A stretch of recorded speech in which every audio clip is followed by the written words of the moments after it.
Assalamualaikum warahmatullahi wabarakatuh. Sobat muslim dimana saja berada, alhamdulillah kita masih diberikan nikmat sehat walafiat oleh Allah Subhanahu wa taala dalam situasi pandemik COVID-19 saat ini. Mudah-mudahan kita semua dan keluarga besar kita dilindungi oleh Allah Subhanahu wa taala. Amin ya rabbal alamin.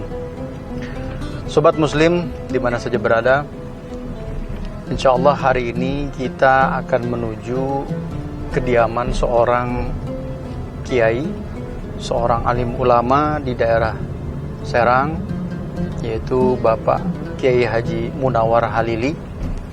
Tepatnya berlokasi di daerah Keragilan, Serang, Banten. Kenapa beliau? Beliau adalah sosok atau figur yang cukup dikenal di kalangan masyarakat Banten, apalagi daerah Keragilan, Serang dan sekitarnya, karena beliau selain pemilik pengasuh pondok pesantren Salafiyah di Keragilan, Serang, Banten, beliau juga adalah seorang dai yang terkenal, ya, seorang mubaligh yang sering memberikan sebuah ide, sebuah pengayaan, ya, tentang keislaman kepada jamaah khususnya di daerah Serang dan sekitarnya. Beliau juga salah satu ulama yang pernah diundang oleh presiden kita ke istana dalam rangka Hari Santri Nasional. Tentunya hal ini sebuah pengakuan kepada beliau tentang perwakilan ulama-ulama yang diundang oleh Bapak Presiden ke istana. Beliau adalah sosok yang sangat mandiri dalam mengembangkan pesantrennya. Terbukti pesantren yang beliau dirikan, bahkan salah satu bangunan masjid yang cukup megah di wilayah pondok pesantrennya dibangun oleh beliau sendiri, ya. Salah satu bangunan di sekitar pesantrennya, yaitu masjid yang cukup besar, dibangun oleh beliau sendiri tanpa melibatkan donatur-donatur yang dalam skala besar, tidak. Ini menjadi sebuah cambuk, sebuah pelajaran untuk kita bahwa kegiatan dakwah itu harus betul-betul mandiri tanpa banyak melibatkan bantuan dari sana sini. Terbukti beliau berhasil membangun kompleks pesantren dan masjid yang cukup besar di lingkungannya. Tentunya kita harus mendapat pelajaran dan manfaat dari beliau. Mudah-mudahan kunjungan ini dapat menjadikan sebuah paradigma dan pengetahuan kita tentang arti dari sebuah perjalanan keislaman. Baik, sobat muslim di mana saja berada, kita menuju kediaman beliau. InsyaAllah dalam waktu 1,5 jam kita akan sampai di rumah beliau. Stay tune, jangan lupa subscribe, comment, and share, karena setiap kebaikan insya Allah akan dilipat gandakan. Assalamualaikum warahmatullahi wabarakatuh.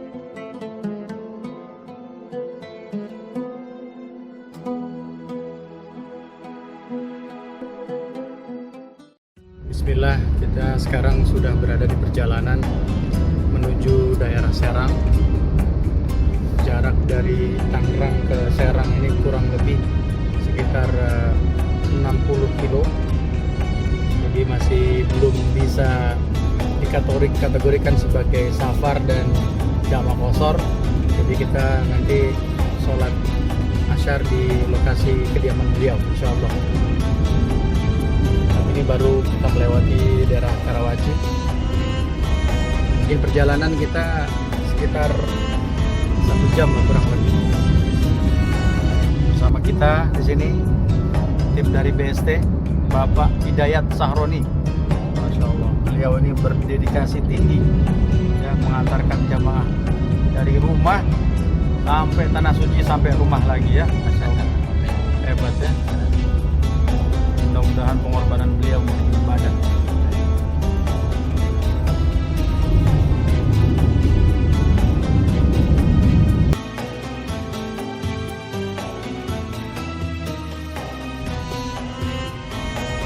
Ini biasanya kalau di luar musim pandemik ini lampu merah ini padat sekali, sobat muslim sekalian.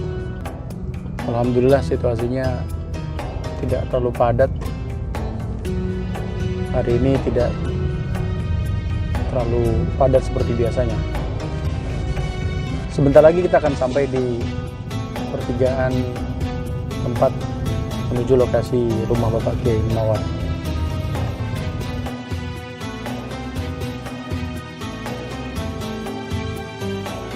Kita memasuki daerah Kragilan ya. Ini termasuk Kabupaten Serang, Banten.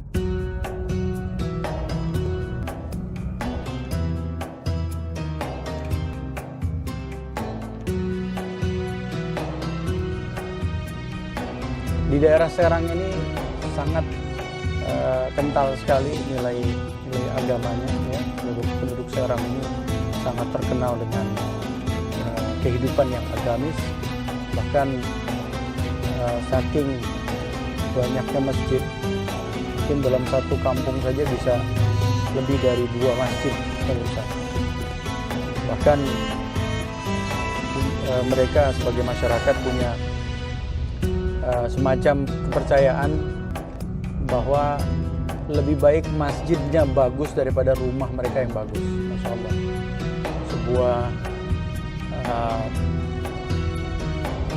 Sebuah niat yang sangat patut untuk kita tiru ya. Insya Allah sebentar lagi kita akan sampai di rumah Pak Kiai. Ini daerah Pematang, Kecamatan Kragilan, Kampung Pematang.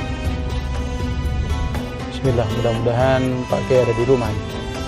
Insyaallah.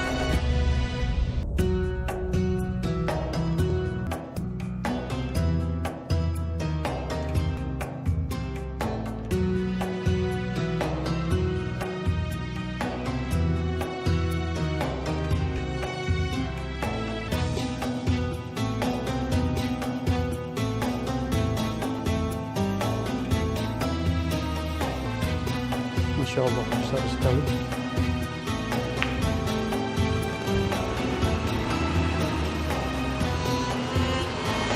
Assalamualaikum.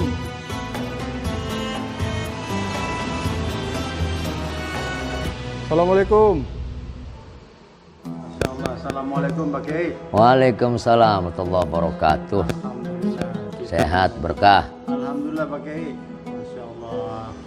Gimana Pak Kiai keadaannya dan situasi di tengah musim pandemi ini? Alhamdulillah jadi sebuah hikmah gara-gara corona bisa kumpul-kumpul, dan menurut data BKKBN dari Dinas Kesehatan gara-gara corona semakin banyak ibu-ibu hamil karena gara-gara suaminya jarang keluar rumah.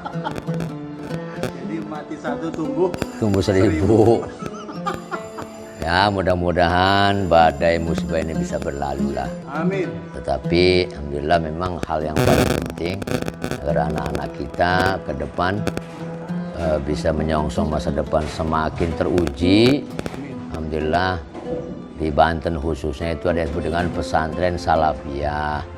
Kenapa disebut pondok pesantren?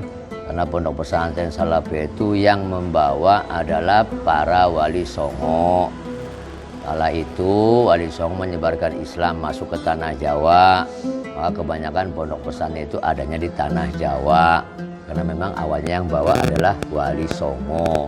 Kenapa disebut pondok? Pondok itu berasal dari gubuk kecil, pesantren, tempat istirahat. Namanya disebut dengan pondok pesantren. Walaupun sekarang sudah rubah, banyak yang permanen. Tapi dulu pakai bilik kalau di Banten. Pakai bilik rombeng, pakai alur bambu, kesederhanaan. Maka sebutnya pondok pesantren, pondok gubuk kecil pesantren tempat istirahat. Maka kalau buat anak-anak pesantren bisa jadi bahan candaan. Kalau pengen jadi kiai, pesantren itu kan tidur terus. Kalau pengen jadi kiai harus banyak tidur. Maka sebetulnya pondok pesantren. Mulai tergeser ketika zaman penjajahan. Maka orang Belanda menciptakan lembaga baru. Yang barang siapa mau masuk di pendidikan Belanda, istilahnya sekul bahasa Belandanya, itu adalah kemudian sehingga mematahkan perlawanan. Siapa yang mau masuk di sekolah Belanda, maka jadi tuan tanah dikasih tanah. Tapi alhamdulillah sampai sekarang eksis di Banten, pondok pesantren Salafiyah ini berjumlah kurang lebih 4.000-an. 4.000 pondok pesantren. Maka Banten maka disebut dengan kota sejuta santri 1.000 ulama. Nah, alhamdulillah di sini diajarkan. Kenapa pondok pesantren saya Salafiyah khususnya itu mandiri, masak sendiri, cuci baju sendiri. Karena memang yang kita butuhkan adalah kemandirian, saling kekeluargaan, makan bareng di daun pisang. Bahkan buku-bukunya juga. Buku-buku ulama Salafiyah, kayak seperti tata cara membaca bahasa Arab. Karena bagaimanapun sumber hukum Islam kan Al-Quran dan hadis yang notabene berbahasa Arab. Maka yang diajarkan di pesantren itu adalah ilmu-ilmu tentang tata cara bahasa Arab yang disebut dengan ilmu alat atau nahwu. Nah, itu disebut dengan apa? Seperti kitab paling kecil Al-Awamil, itu penyusunnya pengarangnya Syekh Nawawi Mendaya. Jadi itu pondok pesantren itu begitu mandiri, karena bagaimanapun yang dibutuhkan bangsa ini insan-insan mandiri. Ini dari tahun berapa, Kek? Nah, saya di sini semenjak tahun 98. 98. 1998. Ini mandiri pokoknya, nggak ada bantuan manapun, nggak. Alhamdulillah. Anak-anaknya juga nggak diberikan bayaran sebulan sekian, makannya bareng. Nggak ada bayaran iuran atau uang muka, uang bangunan. Teu aya. Makan dapat, kitab-kitab dapat, buku dapat.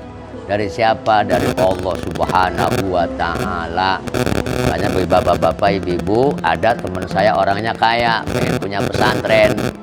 Saya bilang kalau pengen punya pesantren gak usah bangun, yang ada saja pahalanya sama. Contoh, saya punya pesantren nih, santrinya ada banyak tuh, silahkan. Bapak punya rezeki, kasih beras sebulan sekali 1 kuintal, sama Anda juga punya pesantren. Atau nggak mesti bikin yayasan, pusing. Apa maksud saya pusing mengelolanya? Yang ini sudah ada di Banten, udah dibantulah bergilir. Bikinlah tempat dompet donasi untuk pesantren Salafiyah yang belajar tentang ilmu-ilmu agama. Ya, memang murni nih, nggak ada campuran ajaran ulama, para ulama zaman dulu. Toh kita tahu di Banten ada Syekh Nawawi Tenara Al-Bantani yang kitabnya ratusan, dan itu jadi rujukan kitab-kitab untuk bidang pendidikan anak-anak santri di Banten. Makanya jangan heran anak-anak santri ini tidak pernah tergusur dan tergeser oleh situasi. Pesantren Salafiyah jarang yang pagar. Kenapa? Karena berbaur dengan masyarakat. Sholat berjamaahnya bareng. Nah, ketika keluar dari sini mereka sudah siap mandiri bergaul. Anak-anak di sini masih kecil, ada yang meninggal dunia, saya bawa. Walaupun mereka belum tahu doanya, tapi mereka tahu prakteknya. Oh, nyolatin jenazah begini, sehingga seiring waktu berjalan mereka belajar, sudah ada ilmunya, mampu dipraktekkan di hari kemudian. Jadi ini betul-betul pesantren ini mandiri total, tidak ada bantuan dinas sosial atau dari siapapun. Bantuan apapun nggak ada. Termasuk masjid yang berdiri. Ya, masjid yang berdiri itu. Ini tidak bermaksud untuk ya, ria dan enggak, itu tanpa proposal, bahkan saya larang. Malam ceramah dapat duit, besok beli semen. Malam ceramah, besok beli pasir. Jadi kalau bapak mau silakan mau ikut. Tapi minta saya enggak. Ngasih terima, jangan kan kecil, besar saya terima. Itu, yuk kita bangun bareng-bareng untuk membangun anak-anak kita. Anda nggak usah bikin pesantren besar lah. Yang ada saja yang tumbuh kembang kita jaga bareng semampu Anda. Punya buku, belikan buku. Punya pulpen, belikan pulpen. Punya beras, kasih beras. Nggak jadi masalah. Sama Anda juga punya pesantren. Kenapa? Karena Anda yang membiayai, pahalanya sampai nanti. Itu cara termudah dan tercepat. Nah, cara mudah tercepat. insya Allah berkahnya kan kembali juga tuh. Mereka pinter jadi kiai, Anda dapat pahala sampai yaumil kiamah. Itu maksud saya. Jadi kalau kegiatan selain pesantren ini ada pemberangkatan haji dan umroh ya? Oh iya, adalah. Karena itu memang bersinergi pendidikan agama pesantren dengan haji dan umroh. Dan memang kewajiban kita semua sebagai orang yang sudah mulai memiliki pengetahuan tentang haji dan umroh, kita ajak masyarakat. Kan ada maksudnya rukun Islam. Haji kan rukun Islam yang diajarkan di pesantren tentang fikih akidah tentang itu. Nah, tentunya harus sampaikan kepada masyarakat. Ajak, sampaikan ibadah, mendekatkan diri sebagai ibadah puncak. Minimal pulang dari sana, dari Mekah, mereka ada perubahan ibadah. Itu harapan. Ada kisah-kisah unik nggak Kiai dalam jamaah itu, misalkan jamaah yang dari kampung yang memaksakan diri nabung dan sebagainya, itu kira-kira ada cerita unik nggak Kiai? Oh, dan memang itu banyak. Karena prinsip saya yang saya sampaikan, wis mulai sedikit, mulai saja dulu. Kalau Anda punya keinginan, mulai saja dulu. Kalau orang sudah mulai, ada inspirasi di jalan. Allah nanti kasih jalan. Kalau sudah memulai, ya orang kalau cita-cita terus punya uang 1 juta 2 juta nggak dikumpul, nggak dimulai, nggak akan berangkat dan kumpul-kumpul. Yang penting mulai saja dulu di jalan. Allah kasih inspirasi. Jangan pernah takut pada sesuatu yang belum terjadi. Itu prinsip saya yang diajarkan dan banyak kisah-kisahnya. Dan bahkan banyak yang memang mereka nabung, padahal orang-orang nggak punya. Tapi ya tergantung memang kita mengajak mereka, cara mengajaknya tentunya ya. Supaya diajak, yuk haji yuk, Kang harus ada duit. Duit itu urusan Allah, yang penting niat saja dulu. Kalau niatnya sudah kenceng, baru Allah kasih jalan. Gitu. Sejak berapa tahun Kiai berangkat umroh? Berangkatan umroh dan haji itu sejak 2002. 2002. Berarti sekarang mungkin 18 tahunan. 18 tahun. Jadi 18 kali Ya haji. membimbing haji. Ya alhamdulillah. Kira-kira nih Kiai, buat orang-orang yang selama ini hartanya sudah berkecukupan, tapi belum merasa seolah-olah terpanggil, apa nih kiat-kiatnya Kiai? Ada hadis Rasul sebetulnya tuh Pak ya, Kang ya. Bahwasanya idza mata bila mana man mata walam yahujja. Barang siapa yang meninggal dunia tapi dia mampu waktu hidupnya dan belum sempat haji, kata Nabi suruh pilih. Matinya mau Nasrani apa Yahudi, masa begitu nggak takut? Dan sebetulnya mereka itu tidak adanya pemahaman, atau mungkin kurangnya ada pendekatan, atau pengaruh lingkungan. Tapi kalau di kampung-kampung, di desa-desa, kadang-kadang mereka cuma punya kerbau 3, dijual itu semua buat haji dan umroh. Lah dunia ini mereka prinsipnya begitu, ada habisnya ada matinya. Tapi lihat ke Mekah, kenikmatannya lihat Ka'bah luar biasa. Itu ada yang setiap kali berangkat, Ada yang begitu. berangkat, ikutan berangkat. Iya ikut berangkat ada. Sampai dia sengaja itu sampai jual kambing, jual kerbau, saking semangatnya. Lah buat apa harta dikumpul-kumpulkan kalau bukan untuk ibadah? Kira-kira banyakkan jamaah dari perkampungan atau dari kota? Saya kebanyakan dari perkampungan. Dan memang orang-orang kampung yang memang ikut pengajian, karena lingkungannya lingkungan Islami, keagamaan, itu yang penting. Ya sebetulnya maka saran saya buat Anda, la tusahib illa man huwa afdalu minka. Jangan pernah berteman kecuali dengan orang yang mendatangkan manfaat bagimu tentang agama dan ibadah. Ya tergantung pergaulannya. Orangnya banyak, hartanya banyak. Kalau temennya sama-sama yang gak demen ibadah, masih mending ganti mobil baru. Besok 2 tahun ganti lagi baru. Haji nggak pernah, kan sayang.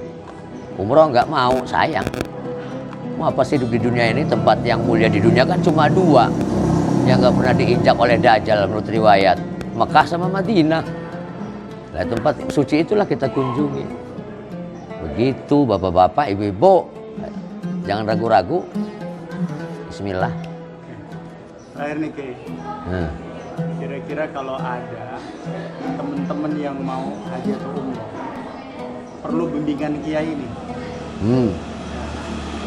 Siap Pak Kiai? Siap insya Allah, selagi memang satu sehat, ada waktu, insya Allah. Kita bimbing bareng-bareng, karena kita menyelenggarakan haji umroh itu tidak sebatas hanya menunjukkan jalan, tapi sekaligus harus mendampingi dan membimbing. Jangan sampai mereka, ya kalau yang mampu sih duitnya banyak mungkin ya, tapi kalau yang pas-pasan model dari kampung sampai rela jual, kalau nggak didampingkan kasihan, kita beban moral tanggung jawab akhirat juga. Jangan sampai ada jamaah pulang dari Mekah nggak tahu Ka'bah, nggak tahu makam Ibrahim, kan dosa juga bagi kita. Maka kita wajib sampaikan, oh ini Ka'bah loh, oh ini makam Ibrahim loh, ini tempat ijabah harus begitu. Jangan sampai hanya menjalankan berangkat selesai lepas, jangan, dosa kita. Dan kalau untuk dimintai tenaga, waktu siap itu semampu saya. Kilas balik nih Kiai. Kilas balik seorang Pak Kiai Munawar Khalil ini, kilas balik pada saat mendirikan ini, apa yang memotivasi Kiai? Mendirikan pondok pesantren, bimbingan ibadah haji dan umroh, apa kilas baliknya? Kalau kilas baliknya memang kebetulan saya lahir di keluarga santri. Kakek buyut saya seorang ulama di Provinsi Banten, namanya Kiai Muhammad Thohir. Kemudian juga keluarga lingkungan santri. Nah kemudian inspirasinya karena lingkungan jadi kecil begitu, cita-cita saya pengen punya pesantren. Dan ternyata sekarang yang saya alami ini adalah jawaban dari doa dulu ketika saya mukim di Mekah. Ketika di Mekah di depan Ka'bah saya pernah berdoa, ya Allah saya perlu punya pesantren walaupun ilmu saya sedikit, karena manfaatnya ilmu itu tidak harus besar, banyak, sedikit tapi diamalkan, itu satu. Nah kemudian muncul inspirasi adanya kegiatan haji dan umroh. Banyak ketika saya mukim di sana, banyak jamaah yang datang ke Mekah itu sebatas hanya punya ongkos saja. Tapi praktek ibadahnya ternyata praktek ibadahnya jauh dari ajaran. Sehingga ketika pulang saya punya inspirasi mendirikan pesantren, majelis taklim, sambil memberikan pengertian kepada orang-orang yang akan berangkat haji dan umroh. Oh haji itu begini loh, kegiatannya begini loh, umroh itu begini. Sehingga jangan sampai berangkat haji hanya sebatas punya ongkos. Kira-kira itu, makanya carilah travel yang bisa membimbing tentang ibadah. Jangan asal terkenal, jangan asal mahal, biar sekali berangkat, tapi memuaskan untuk ibadahnya, tahu tempat sejarahnya, tahu tempat doa yang diijabah di Mekah. Jangan sampai berangkat seperti orang piknik, pulang ditanya, tahu makam Ibrahim? Ora weruh. Tahu Raudhah? Ora weruh. Jangan sampai begitu. Carilah travel yang mumpuni untuk ibadah. Nah, Kiai tertarik tentang masjid, pendirian masjid nih. Apa yang melatar belakangi Pak Kiai sampai punya inisiatif mendirikan masjid yang besar mandiri? Ya, saya dulu punya cita-cita waktu kecil. Cita-cita saya yang pertama adalah saya pengen punya wakaf masjid. Yang kedua, pengen punya wakaf tanah kuburan. Karena kebetulan di sini kalau dikubur itu di tanah masing-masing. Bagi yang punya sih iya. Kalau enggak, kan bisa numpang ke orang. Maka alhamdulillah izin Allah, saya kebeli tanah kurang lebih 500 meter. Saya bangun masjid semaksimal mungkin. Masyarakat membantu, ada yang bantu, monggo, enggak masalah. Dan ini berdiri 3 tahunan kurang lebih, mungkin nilainya 2 miliar lebih lah. Kalau itu. Tapi itu semua datang dari Allah. Ada teman punya batu, ada teman ngasih. Tapi saya nggak minta muter-muter apa proposal, enggak. Alhamdulillah dukungan masyarakat sekitar. Sehingga terwujud, akhirnya dua-duanya terwujud. Masjidnya saya wakafkan tanah ini dan masjidnya untuk almarhum abah dan ibu saya. Kemudian tanah kuburan 2000 meter itu alhamdulillah untuk wakaf atas nama mertua saya yang laki dan perempuan. Alhamdulillah kuburannya sampai sekarang masih kosong. Saya tawarkan ke masyarakat, siapa yang mau duluan? Gak ada yang mau sampai sekarang. Atau mau dikapling-kapling silahkan, gak ada. Jadi itu mimpi saya, karena masih itu perahu. Biar sampai ke seberang lautan mendapatkan ridho Allah. Kira-kira begitu. Doain. Baik, Kiai. Terima kasih banyak, Kiai. Ya ini sebagai cerita sajalah. Jadi kalau Anda pengen punya masjid, pengen punya pesantren, tidak usah repot bikin bangun masjid dan pesantren. Tapi pesantrennya ada, silakan bantu dengan kemampuan Anda.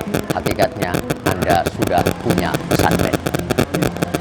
Terima kasih banyak, Kiai. Oke. Mudah-mudahan apa yang Kiai sampaikan ini pasti bermanfaat. Amin. Para pemirsa sekalian, mudah-mudahan saya jodoh Islam tergugah dan dapat menjadikan amal yang baik. Amin Doanya, ya Allah. Kiai. Amin. Doanya. Ya. Bismillahirrahmanirrahim.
Pak.